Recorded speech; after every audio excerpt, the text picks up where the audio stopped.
Gubernur Jakarta 2017-2022 Anies Baswedan gagal maju di Pilkada Jakarta dengan berbagai macam drama politik yang terjadi.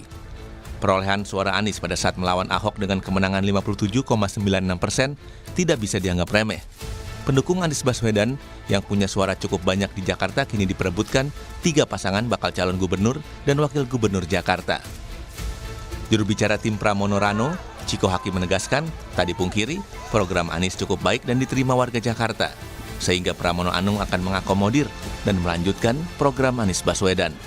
Dan juga bagaimana Pak Anies selalu berusaha memberikan solusi-solusi terbaik terkait dengan hunian yang layak, terkait dengan pekerjaan, terkait dengan transportasi, ketersambungan antar seperti Jaklingko kita bicara soal masyarakat di Kampung Bayam, Kampung Akuarium dan lain-lain. Nah, hal-hal ini yang saya rasa lebih dikedepankan oleh teman-teman dari para pendukung Anies ini. Nah, ini yang akan kita address. Isu-isu yang dekat dengan apa yang diperjuangkan oleh Pak Anies, yang kami rasa memang adalah suatu hal yang positif dan memang applicable untuk daerah khusus Jakarta ke depannya.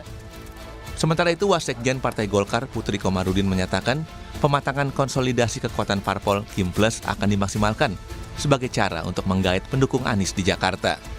Gagasan dan program yang kami usung itu yang memang bisa menyasar ke seluruh segmentasi masyarakat tersebut. Jadi bukan hanya untuk satu suku atau kelompok tertentu. Jadi tentunya beberapa hal yang telah disosialisasikan oleh RK dan juga Pak Suswono kemarin, yaitu 70 gagasan besar yang telah disosialisasikan mulai dari kemarin mereka belusukan ke berbagai daerah di kota Jakarta juga itu adalah berbagai hal yang menurut kami bisa membantu untuk memperbaiki dan juga meningkatkan kembali taraf hidup masyarakat Jakarta dari semua kelompok.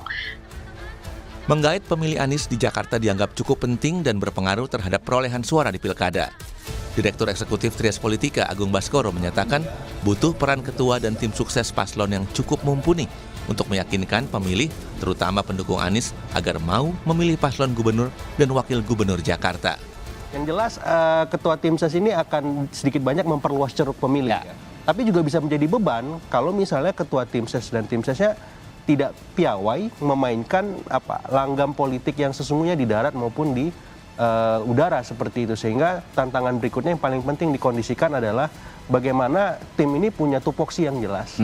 Ya, sehingga tidak kesana kemari, tidak offside, dan punya targetan suara yang besok ketika hari bisa terkonversi di bilik suara seperti itu.